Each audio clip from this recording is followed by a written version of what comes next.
In life's journey, we must seek to reflect, learn, and grow. Welcome to the Road to Rediscovery with your host, Aubrey Johnson. Hello, everyone, and welcome to another exciting episode of the Road to Rediscovery. I'm your host, Aubrey Johnson. The Road to Rediscovery is about reflecting on life lessons to learn and grow from them and to take it to the next level and help others who are struggling through dark times. You know, sometimes we're often mesmerized by celebrities, right?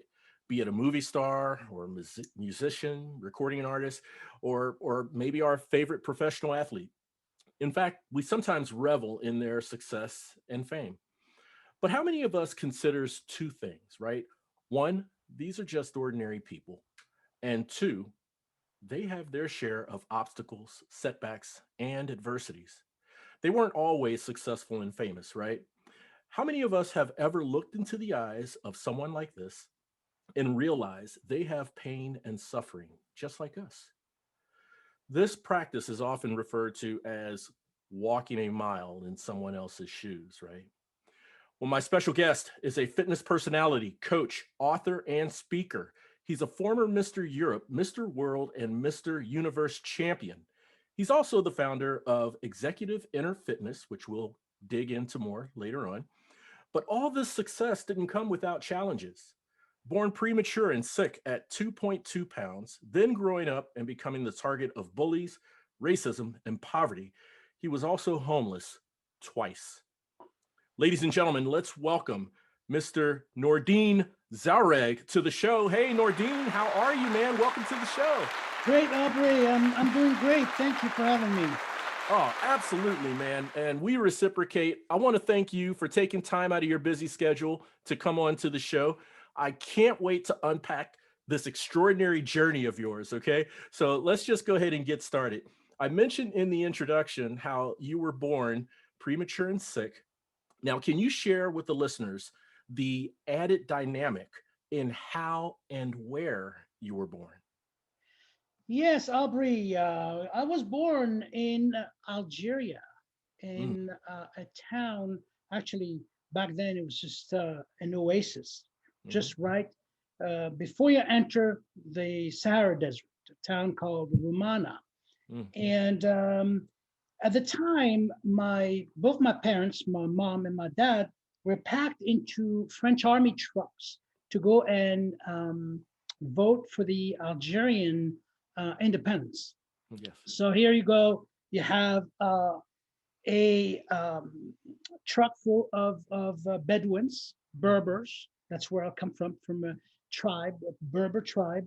mhm. And my mom, 15 years old, she was pregnant of me, and she was 6 months pregnant. So I wanted to come to this world, and I knocked on the door, and I wanted to get out. You And were so they eager. had, yeah, I was eager to come to this world, and Uh, so yeah, I'm always, I want it yesterday. That's the yes. way I think. That's the way I do a lot of my things, and it's good and it's bad as well. But anyway, so to come back to my birth, Mhm, um, they started the process. She started the process of giving birth in the truck. In the truck was my grandpa mhm, on my mother's side, or my father's side, sorry, my grandma, mhm. and my father and my mom. Mm, wow. And it's my grandpa that had the courage to actually um, take on the the delivery process, I see. Wow.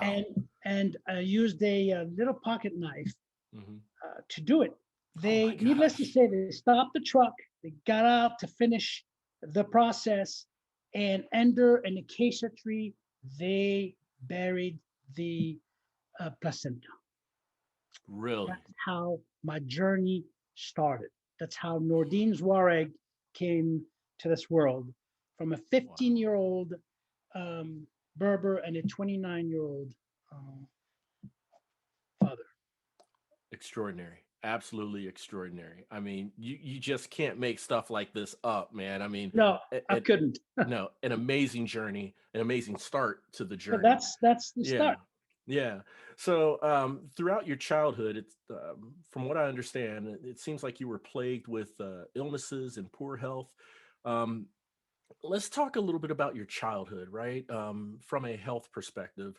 Uh, while you were having these illnesses like rickets and so forth, um, what what was your mindset at that time? I mean, did you still have a positive outlook? Was there one person that helped keep keep you like mentally stable and try as best as possible to live like a normal kid or normal child growing up? Or what was your mindset like in the midst of these illnesses? Well, Aubrey, I'm going to try to answer as best as I can. As you know, these kind of questions always take you back to That's the true. moment. Oh yeah. So even though I don't recall when I was born, I don't recall what they were doing, I can talk to you about my journey from when I started to uh, understand life, Okay. from when I started to, have this consciousness level. Um, but I can tell you that the story goes something like this. When I was born, of course, 3 months premature, it always comes with certain degree of challenges in terms of health. Right. So my parents needed to seek medical attention for me because I was barely this big. I was 2.2 pounds, 1 kilo. Mm, And from what my parents, from what that the story tells, it I wasn't, you know, healthy, of course, and I was crying all the time, Aubrey, crying all the time. Even is when they that fed right? me, I was crying all the time. Really? Um, and so they decided help with the tribe leaders to come up with a certain amount of money, and they're sent to France to seek medical attention. Mm, okay. So the journey on the plane was fine. And then when they got to Paris, they needed to take a train to go to a town called Roubaix. And it's about 2.5 hours train. At the time, there were just regular train, not no speed train.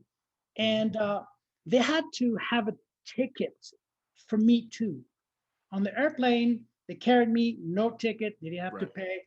But Right. on the train, they needed a ticket, and they didn't have money.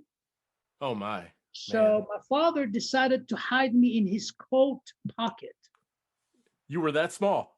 So I was that small. So Wow. I even at the few months old, I was still small.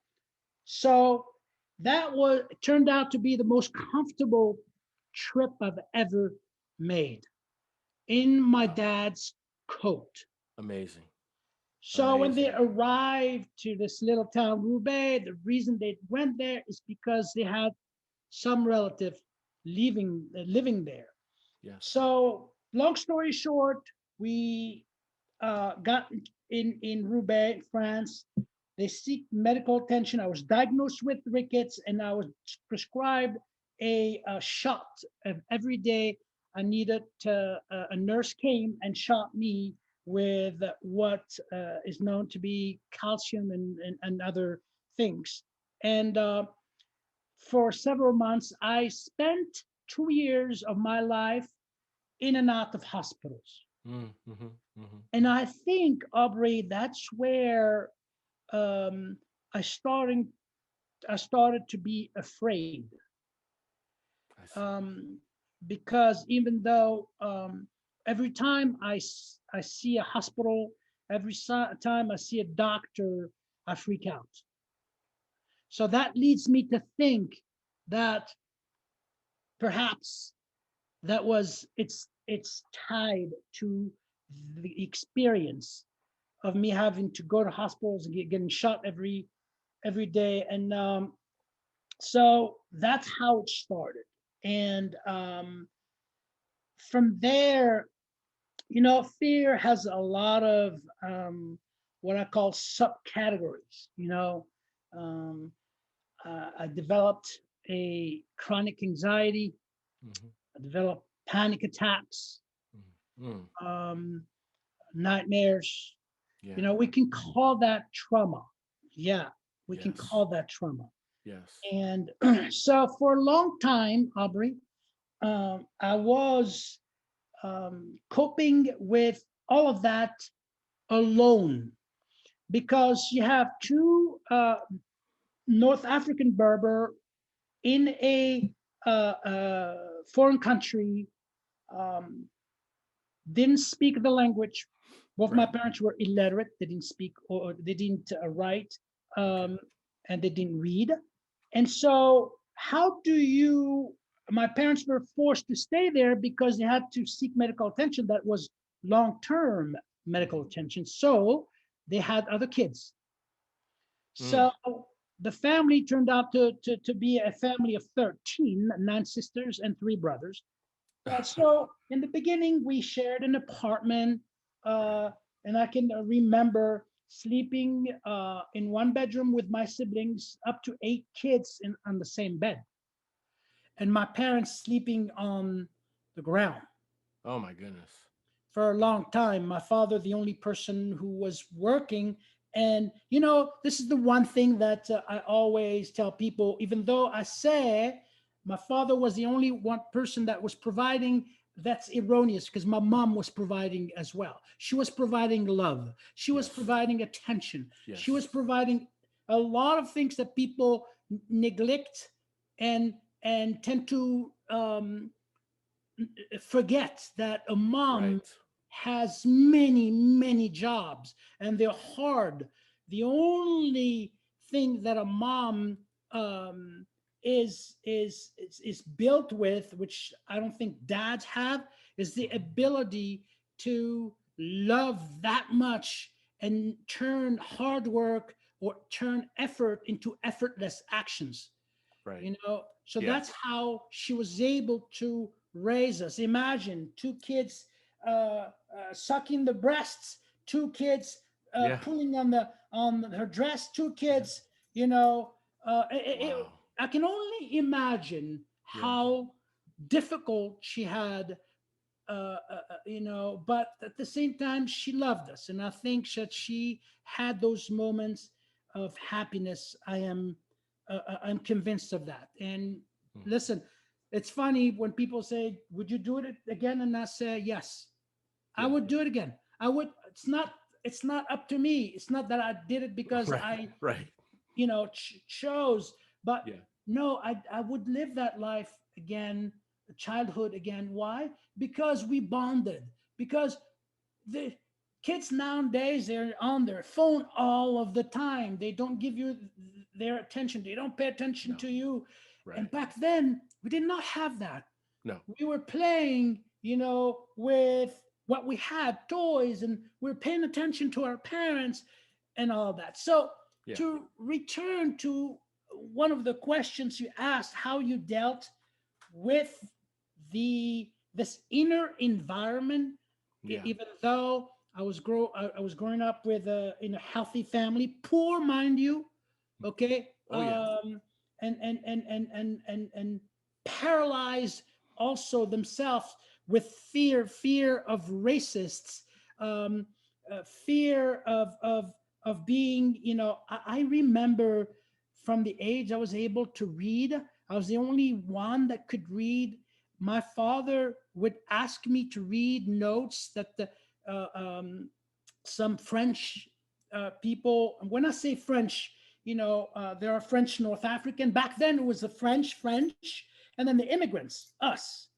And Right. so, uh, read a note that would be put under the door that said, "If you don't go back to Africa, we will burn you alive." Oh my. These are the notes, Aubrey, that I had to read to my parents. Oh my gosh. You know, Yeah. So Yeah. how do you, as a child, how do you deal? That's another trauma. Oh, it totally is. Okay. It So absolutely. until the time where I did not want to read them anymore. Right. Okay. Yeah. Thank God nothing happened. Well, when I say nothing, nothing that critical Right. and dangerous Right. happened. Right. But I seen my father pushed and kicked. Yeah. I seen people spitting on us. I seen racism. I seen bullies. Yes, as you asked, how did you deal with the bullies? I did not deal with the bullies. I couldn't deal with the bullies. I Right. had to come up with a coping mechanism, a I coping see. mechanism, because remember, I told you I wasn't telling anyone. Right. And this Right. usually that's what happened to kids that are bullied. And so I can give you many examples of the way kids bullied me. And Aubrey, that was not only the kids, but the teachers as well. Your I kids, think the teachers teachers as too? bullied me more than the kids did. Oh man. And the gym teacher twice almost killed me, and Wow. via ordering the kids to put me under gymnastic mat and jump on it until I couldn't breathe anymore. Another occasion, the first time we went to swimming lessons, they took us there and he pushed me instead of teaching us the right way. Everybody's put aside and pushed me in there until I couldn't, almost drawn.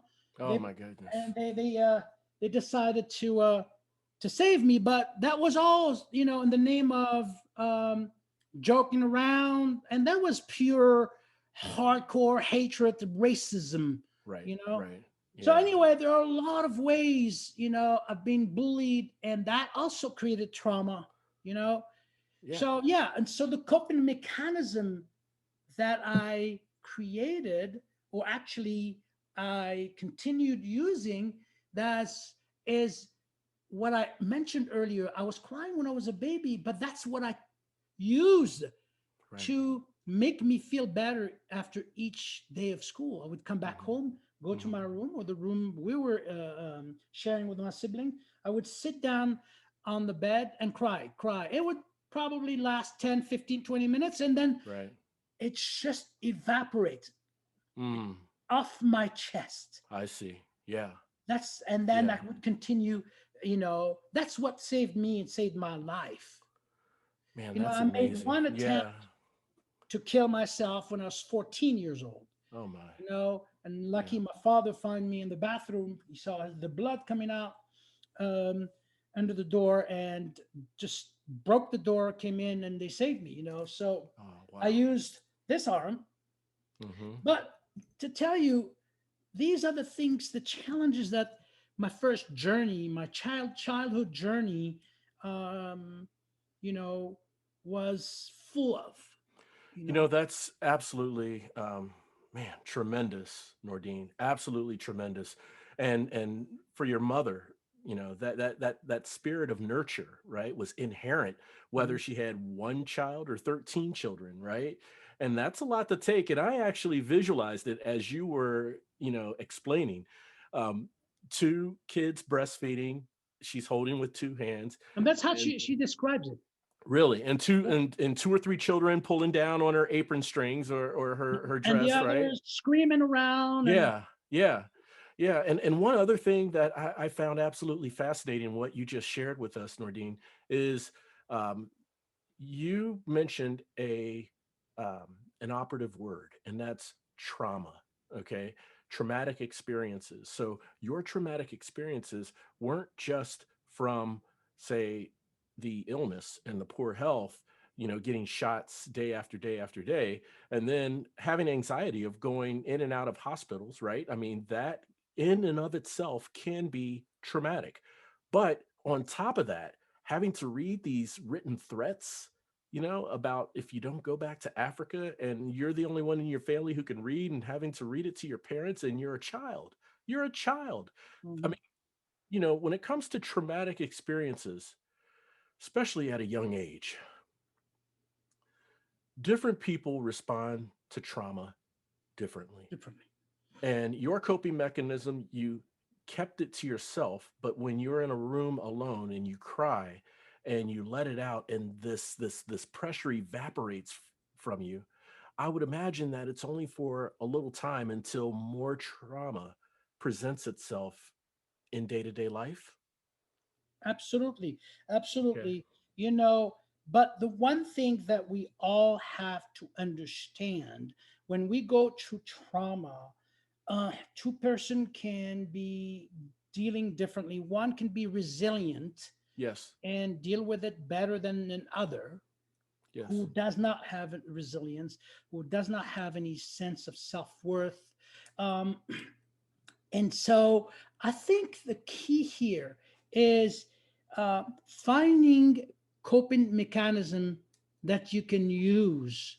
And Yes. when I say coping mechanism, I'm referring to natural ways, not band-aids, not drugs. I call them spiritual substitute. Do not Right. substitute your spirituality Yes. with drugs or food and sex, any kind of addiction. Right. What I use is purely natural, and that is crying my problems out, Yes. crying my problems out.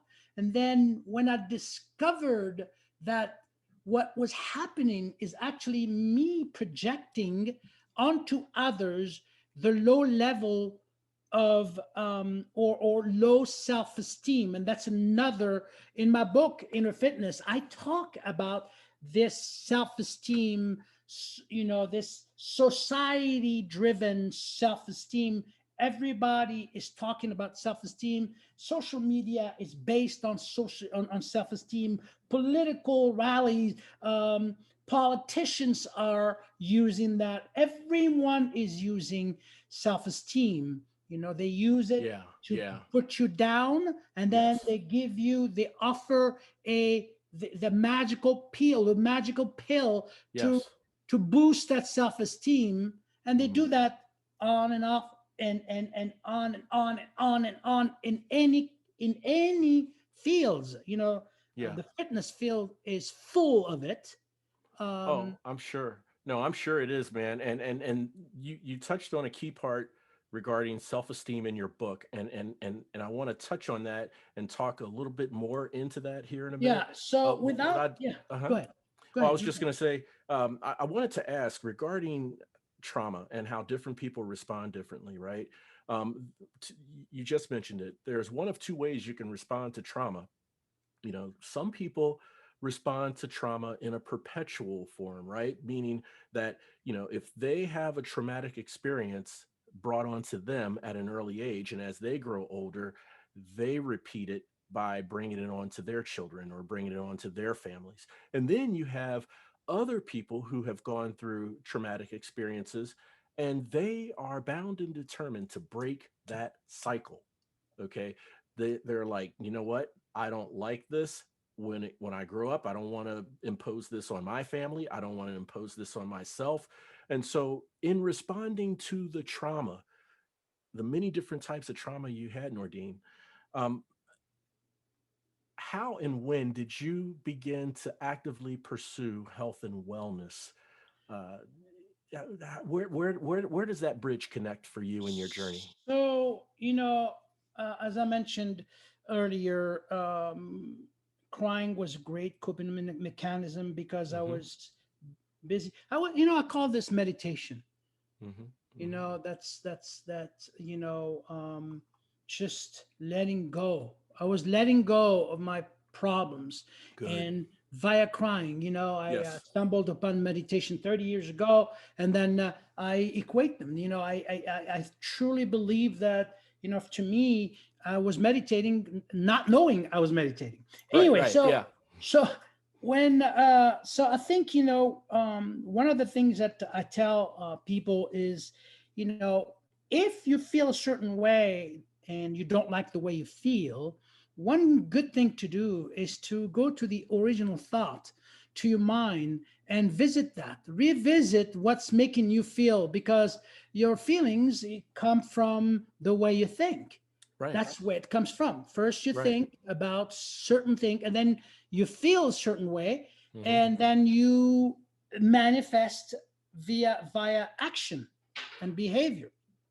This being said, if you're feeling before you commit or any action or behavior, before you manifest that feeling, um, if you don't like it, if you don't like the way you feel, if you know it's not conducive to your health and well-being, revisit the thought and change the thought. Mm. Okay, Mhm. change the thought. Mhm. Now you have a new thought, new feeling, hopefully more positive. Then you can go on with your life and experience. So I always say, when you're busy creating the good stuff, you're not busy creating the bad stuff. Okay. Right. In other words, Right. if you think negative, obviously you're going to react. Yes. But if you're thinking positively and get involved with your feelings, then you have a more positive outcome if your thought is positive. So, when did I start um, recognizing that I needed a certain help? When did I realize that Nordine needed to do this or be this in order to solve my predicament? In other words, when did I start gaining awareness Yes. of my predicament? Mhm. Well, I think that happens when you long for a solution, you long for an answer, Yes. and it only can happen when you put it out there, when you actively seek an answer. You don't always know what it is that's going to help you, but keep Right. on You have to be asking curious, right? yourself, yeah, Yeah. how Uh-huh. can I feel better? you Yes. know Mhm. and one day I was coming back from school. I was 19 years old, barely 19 years old, Mhm. and there was a show on television, but that all my siblings were watching, and they were mesmerized by this Russian Olympic gymnast who was doing the Iron Cross, Okay. and he exhibited this beautiful body, incredible Mm.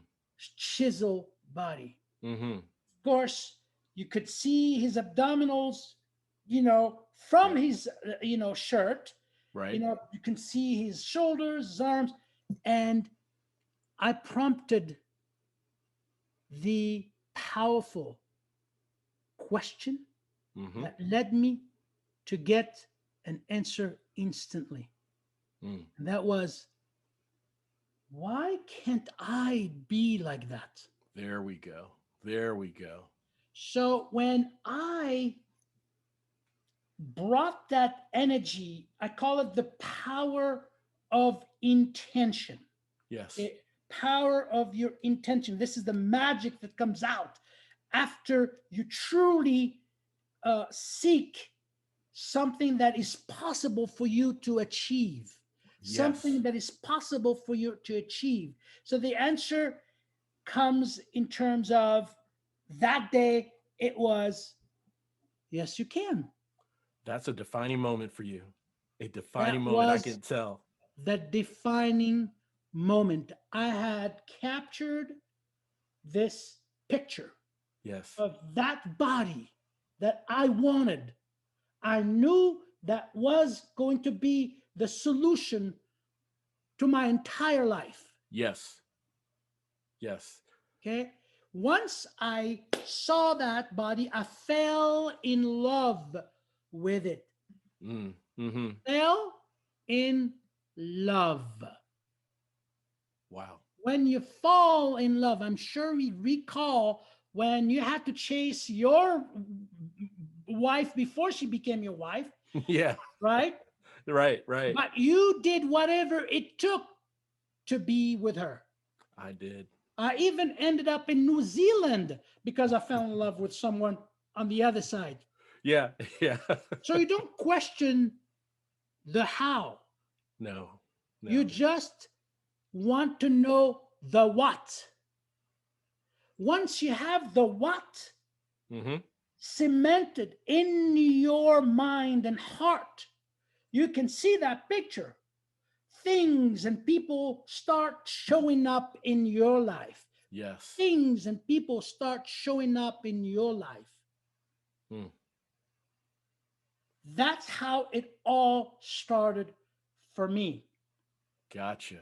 Gotcha. Okay. Yeah, the sky's the limit at that Yeah. time, especially like when you fall in love. And exactly in Aubrey, guess what? There is an incubation time for anything that we strongly desire. Mm. You have to really desire that. You have Okay. to unleash that power of intention. Yes. Okay. And Yes. then create what we call a plan. Right. Okay. Right. And execute. Yes. When you shoot a when you launch a missile, the missile is programmed already to hit a certain target. Guess what? In the air, in the sky, there is the weather that is going to move. We don't see it. Move the missile right and left, That's right. right? Yep. But the missile is going to hit the target because it remembers where it's going. Mm. So every time you meet a challenge, you stumble upon a challenge, you have to remember why you're doing what you're doing. Right. You Right. have to remember why you're doing what you're doing. Mm-hmm. For what purpose? What is the Mm-hmm. result? For me, that was to get just the body of the Olympian. Sure. So that's how it started. That's how the pivotal moment started for me. And I think I used that for everything I did in my life, whether it Wow. was a relationship, whether it was writing a book in a different language, because English is my fourth language. So Mm-hmm. you imagine me writing a book, my first book in English. Yeah. It's and then came Inner Fitness. It's many things. I was hired by the top wellness resort, celebrity resort, Miraval, as a wellness and fitness director Mm-hmm. to build a program that did not exist. Oh, wow. Okay, me Yeah. coming from the bodybuilding world, you're asking a bodybuilder to create a wellness and fitness program at one of the world's best in the world. How do you do Mm. that? Well, that's because the person who interviewed me saw this passion that I Yes. operate with. Yes. When I'm passionate about something or Yes. someone, you can make sure, Aubrey, that I will achieve my goal. That's amazing. I love it. And that passion all started from watching that gymnast. And Yes, that passion has actually changed the course and the direction of your life from that moment on. absolutely. But Aubrey, That, it can yeah, be, for me, it was watching that gymnast. It could be, reading a sentence in a book. sure. It Yes. could be watching a program on television. Someone said something or did Right. something that Right. clicked. Yeah. Yeah. It's not Uh, scripted. It's no, not, no, it's not scripted. It happens when it happens. when it happens. And Yes. I think Yes. that you're ready when you want it the most, when you're Yes. hungry the most. That's Mm-hmm. when you're ready. And Mm. that's when your heart takes a picture of it. Okay. And Beautiful. it stays there. Beautiful. Yes, it does. And then you're honed in and focused on You're achieving that. focused. And then when Yeah. you achieve that, life is a series of mountain to climb. Yes. Life is a series of mountain to climb. Mm-hmm. When you reach the top of a mountain, you take a rest, you recoup, you recharge, and then set another goal to climb another mountain. That's right. That's In right. my opinion, that stops when we're dead. Yes. Yes. As I long as you're alive, keep moving, keep keep growing. moving, keep Yes, growing. absolutely. So I want to talk about part one of your book, Inner Fitness: 5 Steps to Overcoming Fear and Anxiety while Building Your Self-Worth. There's a part in there where you explain that self-esteem motivates but doesn't inspire. Can you elaborate on this for the listeners, and how do we find our inspiration? Okay, so inspiration is a what I call a worldly event. Hmm. Motivation is a worldly event. Um, Inspiration is soul driven. Okay. Inspiration, when you really think about the word inspiration, there's the word spirit in it. Oh, that's right. Yes, So, it is. and so the simple fact that, society likes to motivate you. Right. The Instagram of the world, the nice little pictures with Banasteel and abs. It's beautiful. I have nothing against that. Yeah, Hey, yeah, listen, yeah, I have mastered that. I have one yeah. of the best physique on the planet. So Hmm. anyone who thinks that I am trying to badmouth the traditional world of fitness, I'm not. I'm just Right. calling calling the traditional world of fitness and saying, hey, there's another way to operate. And Yes. so when I talk about, you're motivated by self-esteem, I mean it. And this is what I mean. Mary is in her office and she feels like crap. She's sad. Something happened earlier and she's not in a good mood. Okay. John comes in her office and compliment her on her beautiful red dress. Mm. Mary is now, her self-esteem is skyrocketing. Mary's feeling great about herself now. Mm. Okay. Yeah. Okay, so John boosted. Now we're talking about someone who came in the office and boosted that self-esteem for her. Yes.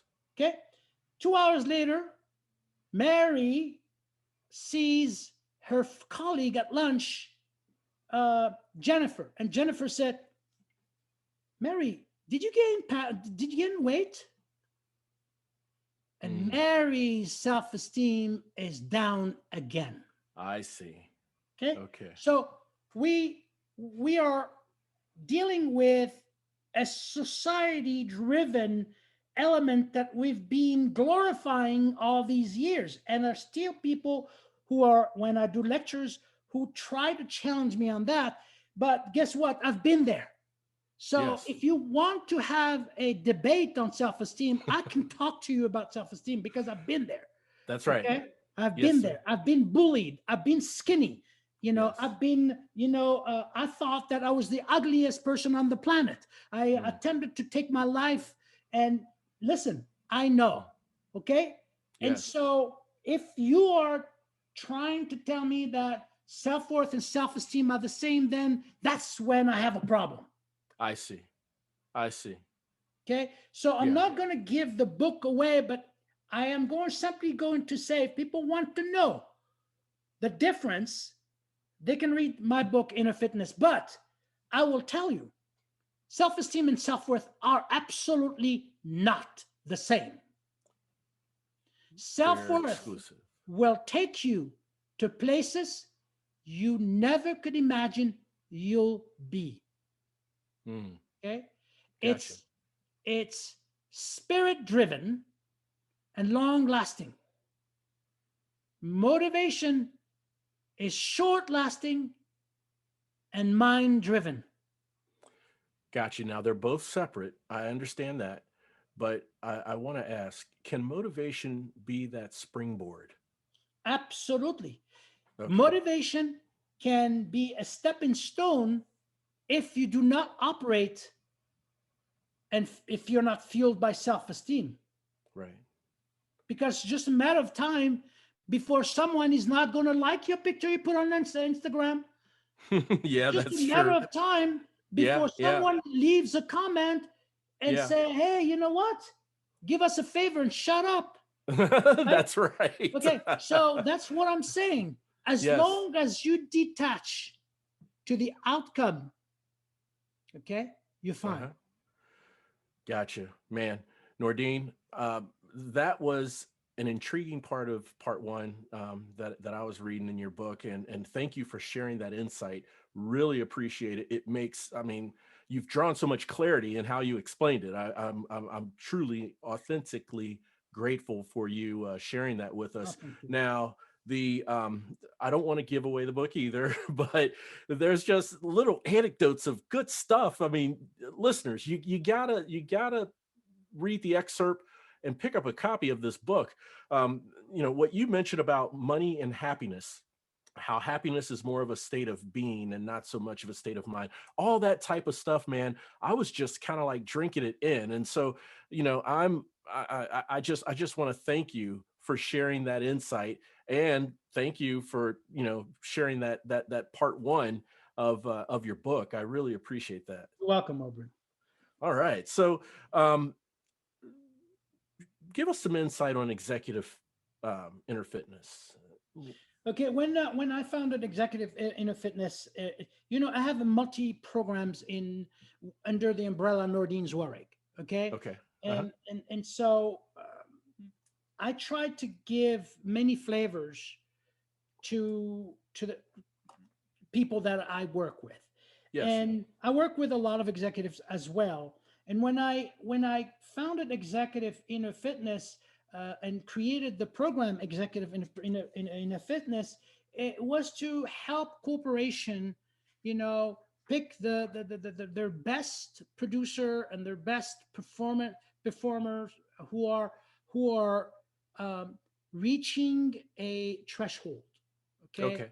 Yep. where they're about to explode because of Mm-hmm. stress, Mm-hmm. um, unhealthy behavior, lack of sleep, and all of that. Mm-hmm. So, what I wanted to do is to give them the opportunity to pick the people they wanted and have me come over or send them to wellness retreats that I lead, um, and just fuel them with powerful tools to create equilibrium in their life, and then go Okay. back with tools that they can use, powerful and effective tools they can use in their everyday life to reprogram, recharge, and refocus. that Mm. that is what Executive Inner Fitness does. Gotcha. So that really, really, it enhances their efficiency in doing their work, and I'm sure there's some benefits when they come home to their families as well. Absolutely. And then when they come home, they're no longer thinking about time. Yes. They're no longer dealing with time management, but they're dealing with energy management. Gotcha. So I So there's a teach them, work. oh Mhm. yeah, I teach them how to be a lot more effective in a lot less hours than they've been, usually using. And that's what caused their level of stress to skyrocket and push them to what I call inner chaos. Inner chaos. I got you. I got you. Oh wow, Nordine. Man, that. How long have you had that company, Executive Inner Fitness? So the like I said, everything falls under nordinezouareg.com. Like an But enterprise? again, Okay. I have developed my programs, as far as I can remember. I started doing that in 1999. Gotcha. And while I was the wellness and fitness director at Miraval, doing my work and dealing with staffing, with working with people, speaking, Yes. doing all that, catering to celebrities and all Yes. that, I was also writing, Mm. and Hmm. putting together my thoughts, Yes. based Yes. on my experience and the experience of many, many I've worked with. Gotcha. Gotcha. Understood. 100%. Wow. Nordine, a tremendous journey. And I know your journey's not over because, like you said, while we're still alive, Yeah. continue to learn, continue to Yeah. grow, right? The big journey, life journey has categories. There are many journeys, Yes. and those are the journeys. Those are the mountains I like to talk about. Those journeys the Yes. mountains I like to talk about. And, whatever you land on, whatever you see that is challenging you, the key here is to be aware of Yes. what's happening in your life. It's Yes. not what happens to you that matters, but how do Yes. you deal with it? Okay. Right. In How order how do you to, respond? how do Exactly. you respond to what Yes. happened to it, and then how do you gather evidence and facts that determines that you have a problem. Maybe Right. the problem does not exist, it's only in your head. Yeah. Okay, Yeah. so nowadays people don't look for facts or evidence. And I always teach people to look for facts and evidence. False fear is not real fear. How do we No. determine that? But Right. the feeling is real. No Yes. matter if the fear is real or not, you still are going to feel the same way. Okay? 100%. The source So, may not be real, but the yeah, feeling that you're getting from it exactly. So I is. think the Yeah. power of surrendering to if you find yourself full of challenges. I know the pandemic has brought so many issues in people's life. I strongly suggest that you step back, you take two step back or three step back and look at what's happening around you, in front of you, behind of you, and Yes. then accept the reality of it, surrender to it, recoup, recharge, rejuvenate, and go back to fighting. Reclaim that desire to fight. Right. In the epilogue Right. of the book, the desire to fight explains how my parents, as nomads, Bedouins, had to deal with their lives and how they Yes. had that desire to fight, how I Yes. had that desire to fight and get up and keep moving, get up Yes. and keep moving. This is what I tell people.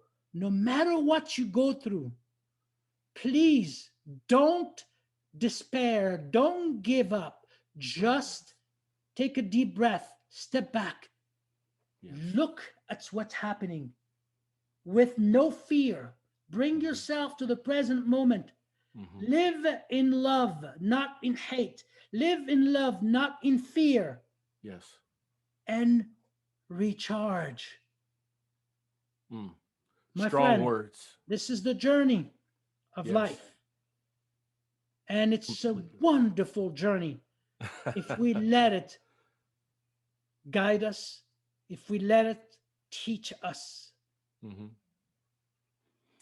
Absolutely. So, from your amazing journey, let's take a moment and go in retrospect.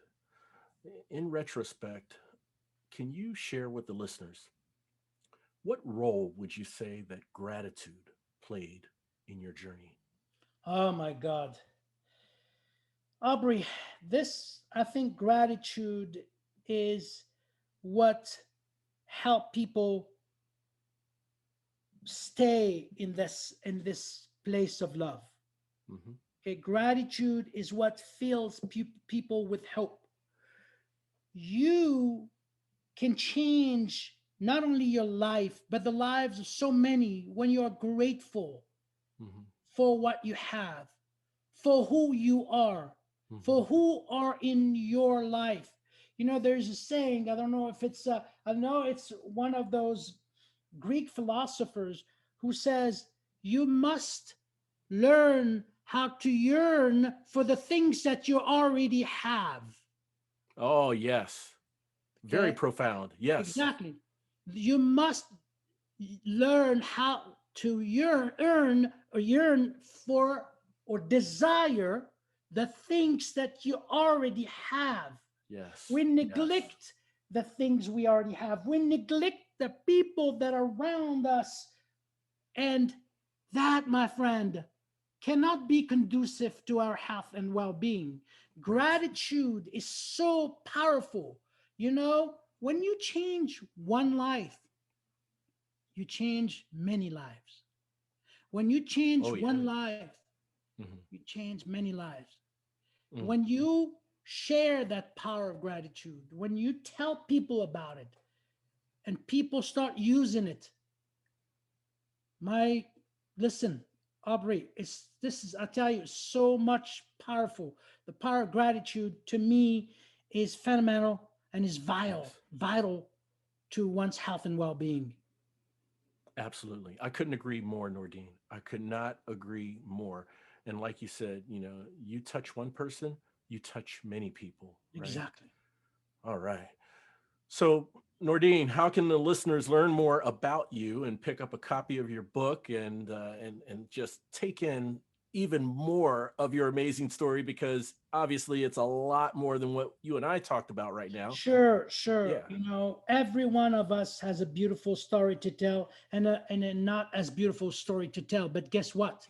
The beautiful story tells you a story of gratitude, how you enjoy the people around you, how you are able to love, and and the not so beautiful story is also instrumental in building Yes. that beautiful story. It is without the challenges, you cannot build a strong Oh, not at all. No, person, no, absolutely. and No. this is important.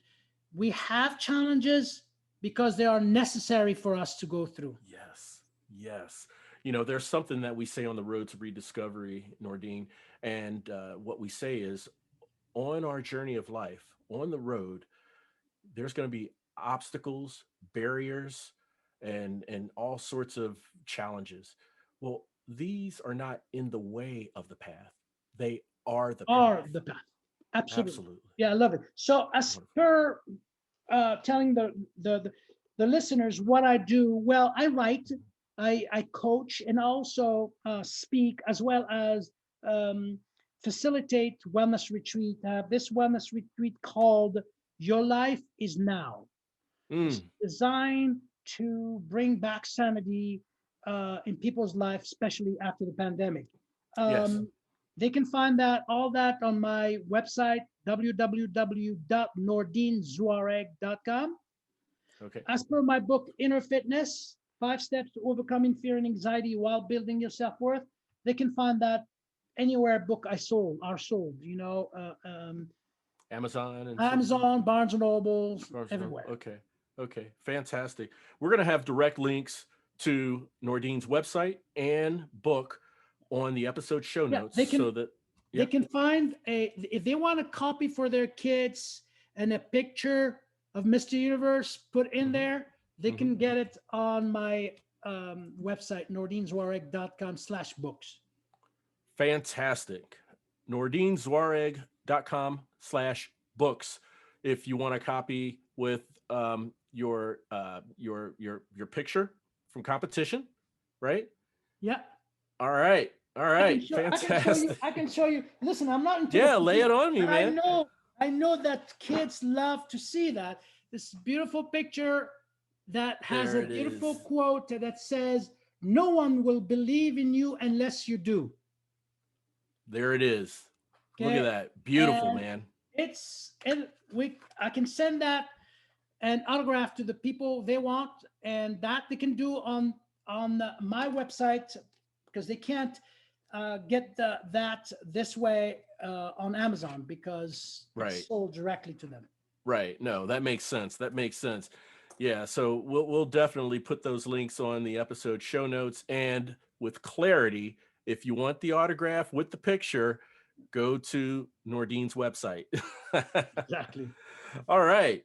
Man, this is awesome. Well, now, Nordine, we're going to go into a segment I like to call Three for the Road. And in Three for the Road, this is where I ask my guests three random yet thought provoking questions Mm. that I challenge them to answer in 5 words or less. So, what do you think? You think you're up for it? Yeah, bring it Give on. it a shot? Yeah. Yeah. Okay. All right. Good. So, here we are. Number one, question number one for Three for the Road. What should we expect of ourselves? Nothing. Nothing. Okay. No expectation, Okay. but to be rather than do. Gotcha. Always yearn to be in that place Hmm. of love, Hmm. which I call a love state of being. Love state of being. I instead love it. of being in a fear state of mind. When you are in that place where you're operating from love, the expectation become reality. You no Yes. longer have to expect anything because it's on its way. Gotcha. No, that makes sense. That makes very, very much clear sense. Mhm. Appreciate that. All right. Number two, this is a fill in the blank. And by the way, all of my questions are not cookie cutter, they're customized questions for my guests based on their background. Okay. Mhm. Question number two, work life balance can be found, it's a fill in the blank. In one's ability to create equilibrium, In one's ability to create equilibrium. I like that. I like that. Nice, because nice balance balance. does Mhm. not exist. Like perfection. Perfection doesn't exist. Balance, Balance does. you can call yourself balanced, you can have your life balanced. 1 minute you get a phone call and your life is no longer balanced, because Sure. when we Sure. talk about balance, we talk about emotional, mental, physical, and spiritual balance. Well, I call Yes. that mental, physical, emotional, mental, physical, spiritual equilibrium, because Yes. I know that it's going up and down. Constantly. Yes. Yeah. Yes. So that's what life is about. And when we thrive for balance, we're actually chasing for something that does not exist. Right. Right. Yep. Absolutely. All right. Wonderful. Okay, Nordine, question number three to top us off for three for the road. Now, you're fluent in English, French, and Italian, but I understand there's a fourth language you're fluent in? Yeah. I speak Berber and also speak Arabic. So Berber and Arabic. yeah, Okay. so Well, that if makes there, five. wow. Okay, that's five. Yeah. Berber and Arabic added to English, French, and Italian. Wow. If there were a sixth language, but it was an animal language you could be fluent in, what would it French be? bulldog. A French bulldog? Yeah. Yeah. Do you have a French bulldog? Yes, and I Hey, you want to see what always they're thinking, right? yes, I want to talk to him so bad. When he looks at me and he's sad, I'm like, "What's going on? Tell me." Right. Or when he steals my glasses and he Yeah. doesn't want to get given back to me, I just want to be able to say, "Honey, please, can you just tell me why you like my glasses so bad?" Oh, that's great. Yeah, to speak French bulldog for you would be wonderful. I mean, that would open up so Oh my many God! different answers, right, to your Oh yeah. questions. Even if it was just with me. Yes, yes. Me Oh and him. man. Oh, that's great, man. Nordine, man, you just knocked three for the road out of the park. Done a spectacular job. I Thank you did my so best. much for sharing that with us, man. Really appreciate it. Nordine, I humbly thank you for coming onto the show, sharing your insights, giving us a glimpse into who Nordine is and your journey, man. Just absolutely extraordinary. Look, I want us to stay in touch, okay? Absolutely. 6 to 8 months down the line, if you can come back on the show maybe and give the listeners an update of what's going on in your Yes, life. absolutely. If you welcome me, listen, I'll be there. Oh, fantastic, man. I really appreciate it, Nordine.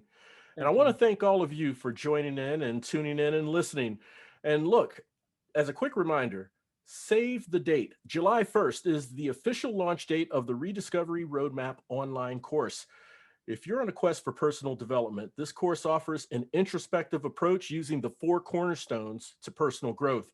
For more information, visit roadtorediscovery.com/course. That's road, the number two, rediscovery.com/course.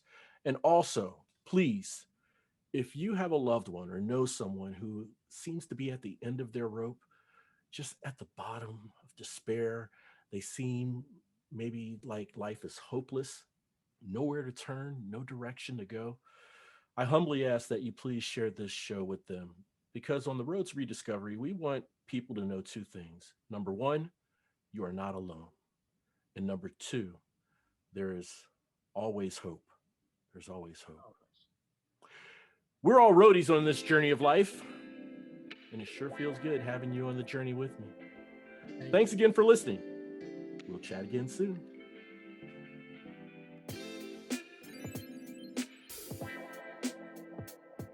The Road to Rediscovery is an AJ Shark production.